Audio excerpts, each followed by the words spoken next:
Halo, nama gue Luzia, dan ini adalah kisah horor gue.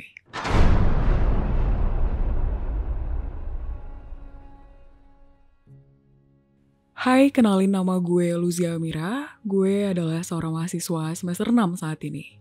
Jadi ini adalah awal cerita yang gue pengen ceritain yang menurut gue ini pengalaman ngeri sih menurut gue selama hidup gue. Jadi ini awal terjadinya itu pada tahun 2018, di mana saat itu pada kelas 3 SMA. Kelas 3 SMA sebelum mulai ujian akhir. Ujian akhir sekolah, gue sama temen-temen itu bersahabat berenam, cewek-cewek semua. Kita memutuskan sebelum melakukan ujian, itu pengen untuk liburan dulu. Jadi memutuskan untuk liburan ke Bromo. Udah selesai untuk ngatur-ngatur, udah ngeplan dari budget, tempat tinggal di mana, terus kita mau kemana aja. Kita berenam cewek aja. Terus tiba-tiba salah satu dari adik kelas gue, cowok, kebetulan dia adalah salah satu pecinta alam juga, masuk di dalam satu organisasi di dalam sekolah itu, mau ikut katanya kayak gitu. Mau ikut dan katanya dia ada tantenya di situ. Terus katanya menawarkan kita juga. Katanya lebih enak nih kalau misalnya entar nginep di rumah tante aku kan at least kita saving budget juga gitu katanya. Jadi kita mutusin kayak oke, ikut aja. Soalnya kita berenam juga cewek, setidaknya kalau misalnya ada cowok itu kan masih aman lah kita ngerasanya gitu. Kita waktu itu berangkat waktu bulan Desember 2018. Perjalanan dari Lombok menuju ke Surabaya pakai pesawat. Setelah sampai di Surabaya, kita dijemput sama omnya. Itu kebetulan pakai salah satu modelan bemo lah kayak gitu, bemo atau kendaraan umum. Sampai di salah satu daerah namanya Turen di Malang. Sampai di situ, kita berhenti di depan rumah itu gelap banget yang bener-bener daerahnya juga perkampungan kayak gitu. Jadi teman gue tuh namanya G. Itu bilang kayak, lu serius kita tinggal di sini? Terus habis itu aku kayak bilang, nggak tahu ya, mungkin bisa jadi di sini kayak gitu. Soalnya itu benar-benar rumah gelap yang benar-benar ngeri banget. Akhirnya omnya belok, benar ternyata di rumah itu. Begitu sampai dinyalain lampunya, begitu sampai juga kita berenam, cewek-cewek ini saling ngeliat gitu, kayak wah, ini modelan rumah benar-benar kayak rumah angker banget gitu. Rumah angker yang bener-bener ngeri, terus saling ngeliat kayak takut kan awalnya, ya pada penakut juga temen-temennya gitu. Modelan rumahnya itu kayak lo tau gak sih rumah-rumah zaman dulu? Jadi begitu ngeliat keadaan rumah yang kayak gitu, yang dimana bener-bener ngeri gitu kita. Cuman kita memberanikan diri. Pada turun, semua turunin tas-tasnya, kita bawa tas modelan tas gunung sih saat itu. Udah pada duduk di sofanya, terus tiba-tiba pandangan gue tuh ngeliat ke salah satu kalender di situ. Kaget banget, tulisannya kalender 2002. Yang dimana waktu itu 2018. Terus gue pikir, oh mungkin itu kalender lama sih, jadi kayak mengabaikan aja. Terus dibilang, ini nanti kalian tidurnya di kamar yang ini ya, gitu. Oh oke, gitu. Cuman begonya gue, kenapa gue buka kamar yang di sebelah kiri? Itu pakai tirai, dan waktu gue buka itu tirai kamar. Waktu gue buka, kamarnya itu ada ranjang susun. Terus habis itu gak tau kenapa kayak gue ngerasa yang bener-bener merinding. Terus kayak gue ngeliat kayak sekelibesan kayak gitu. Cuman gue diem, karena tahu teman-teman gue tuh tipenya penakut semua kayak gitu. Kalau misalnya dikasih tahu kayak gitu, wah pasti mereka langsung pengen cabut dari situ gitu. Akhirnya lagi beberapa saatnya teman gue bilang, si Lala namanya, si Lala bilang nih, lu ke toilet yuk gitu. Tapi kita pada nggak tahu toiletnya di mana. Si G juga pengen ke toilet dan lain-lainnya pengen ke toilet. Cuman akhirnya kita ganti-gantian nih. Kita ganti-gantian berdua. Nah, pas lah giliran gue sama G berdua. Begitu buka itu pintu, ternyata modelan toiletnya itu yang bener-bener kayak di modelan tengah sawah. Di tengah sawah yang bener-bener kayak rumah-rumah zaman dulu. Jadi toiletnya masih jauh dan terpisah dari rumah kayak gitu. Akhirnya kita pegangan berdua. Ngelihat kiri kanan itu ada panci-panci yang besar kayak model kuali yang digantung-gantung dengan sarang laba-labanya yang luar biasa. Terus masuklah toilet yang bener-bener kayu-kayu kayak gitu. Dengan lantainya lantai dari semen yang masih licin banget kayak gitu. Akhirnya begitu masuk, gantian. Gue duluan. Terus kayak dalam hati kayak feeling kayak, jangan gak berani ngeliat ke atas kayak gitu. Kok ngerasa ada yang ngeliatin, gak berani ngeliat ke atas. Akhirnya gue udah selesai, gantian. Temen gue gak berani tutup pintu dong, karena dia penakut banget sih, Ge. Udah dia keluar dari toilet, kita ngaca. Di situ ada kaca yang bener-bener kaca yang udah lusuh banget. Terus udah ngaca terus di belakang kita tiba-tiba kayak ada orang di atas genteng yang kayak ngeliatin kita berdua. Itu gak tahu kenapa tiba-tiba tangan kaki semua beku, yang gak bisa apa-apa. Beku, terus gak bisa apa-apa, terus kayak saling ngeliat, terus saling baca-baca kayak gitu deh. Begitu balik, kita gak mau cerita ke teman-teman yang lain. Kita diam aja dulu gitu. Terus akhirnya makan keluar dari rumah itu sekitar lurus sedikit, belok kiri ada modelan warung-warung nasi goreng. Makan. Tiba-tiba salah satu teman gue namanya Reni, itu kok nangis gitu, tiba-tiba keluar air mata. Terus habis itu kita kaget dong, kenapa kalau nangis gitu.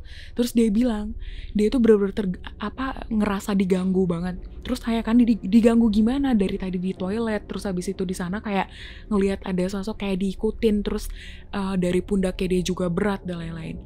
Akhirnya kita mutusin, bingung kan, gak enak juga sama omnya yang udah nawarin buat tinggal di situ. Akhirnya mutusin untuk gimana ya. Sedangkan itu modelan desa dan kita nggak tahu harus cari kendaraan kemana lagi. Itu udah hampir jam 11 malam sampai di daerah itu. Selesai makan, akhirnya kita bilang kalau kita pengen di hotel aja supaya pokoknya dengan berbagai alasan lah. Mau cari apotik lah, mau cari makan inilah itu. Pokoknya banyak lah, namanya cewek juga kan banyak kebutuhan. Jadi omnya oke-oke aja. Dan syukurnya banget itu kita dapat Grab. Cuman sebelum kita pergi pakai Grab kan lagi nunggu, semua duduk di depan rumah itu. Jadi di depan rumah orang ada kayak tempat duduk kayak gitu. Jadi pada duduk di situ. Terus mata gue tertuju ke rumah ini. Itu gelap juga loh depannya. Jadi di dalamnya pun lampunya itu yang remang-remang kayak gitu. Bener-bener rumah zaman dulu banget lah. Begitu gue ngeliat ke sana, itu seketika gue kayak bener-bener kaget banget ngeliat ada sosok kayak modelan nenek-nenek tua, rambutnya itu kayak rada lusuh, terus di mukanya itu penuh darah, kayak orang abis korban kecelakaan. Itu gue bener-bener ngerasa itu gue tumben diliatin sosok penampakan yang bener-bener nyata di depan mata gue sendiri kayak gitu. Itu gue udah gak tau lah harus apa lagi. Cuman gue merasain harus diem aja kayak gitu. Karena modelan teman-teman gue takutnya ada yang pingsan lah dan lain-lain gitu. Setelah itu gue diem akhirnya datang lah Grabnya. Itu gue bener-bener udah sampai di hotel di daerah kota di Malangnya. Bener-bener gak bisa tidur sampai pagi. Singkat cerita, kita udah turun dari Bromo. Kita udah selesai liburan. Terus habis itu ditawarin lah lagi sama ini adik kelas. Nginep yuk di tempat tante aku yang satunya. Cuman ini di kota Malangnya. Udah feeling semua udah langsung saling ngelirik nih. Si cewek-cewek berenam. Takut dong ada kejadian kayak gitu lagi. Karena kita gak enak kan. Terus katanya aman kok rumahnya di kota kayak gitu. Akhirnya ya udah. Sampailah kita di rumahnya, kita mandi, makan, malamnya nih, malam sekitar jam 8, tantenya naik ke atas ke tempat tidur kita gitu. Di lantai atas, cerita-cerita. Dan dia bilang ternyata itu rumah udah tidak ditempati sudah hampir lebih dari 15 tahun. Karena itu rumah orang tua mereka. Dan sekarang mereka juga udah umur tua, udah di atas 50 tahun semua gitu. Jadi orang tuanya juga udah meninggal udah cukup lama banget. Jadi itu rumah, karena emang kebetulan di daerah desa juga, jadi udah gak ditempatin lah kayak gitu. Semuanya pada pindah ke kota, ada bahkan yang di luar kota.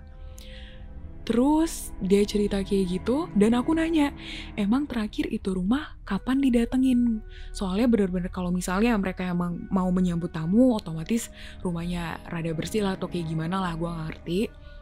Terus dia bilang, wah, dengan nada Jawanya, loh aku udah hampir 8 tahun gak pernah ke situ. Itu kemarin pertama wes bapak ke situ sama kalian, katanya kayak gitu. Buka kunci hampir 8 tahunan.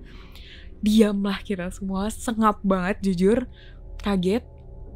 Akhirnya dia cerita kalau zaman dulu di rumah itu emang banyak lah namanya orang-orang zaman dulu yang tentang ayam hitam dan kayak modelan sesajen, apalagi dari daerah modelan Jawa kayak gitu udah hal yang biasa menurut mereka.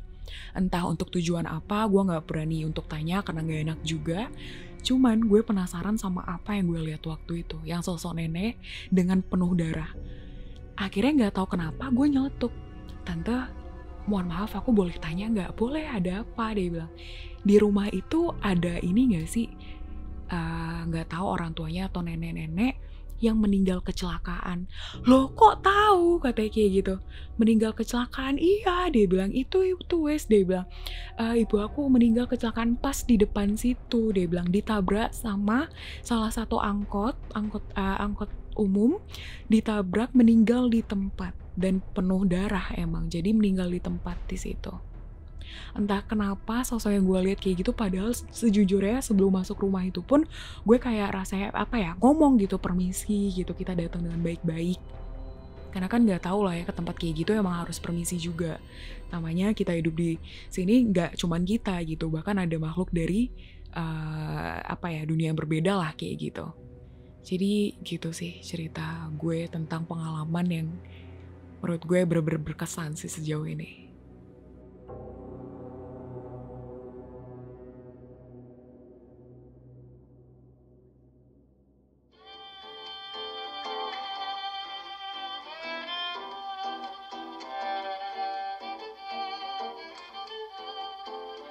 Kirimkan cerita horormu ke link yang ada di kolom deskripsi.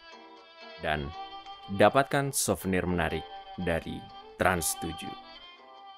Jangan lupa like dan subscribe supaya kamu tidak ketinggalan cerita horor selanjutnya.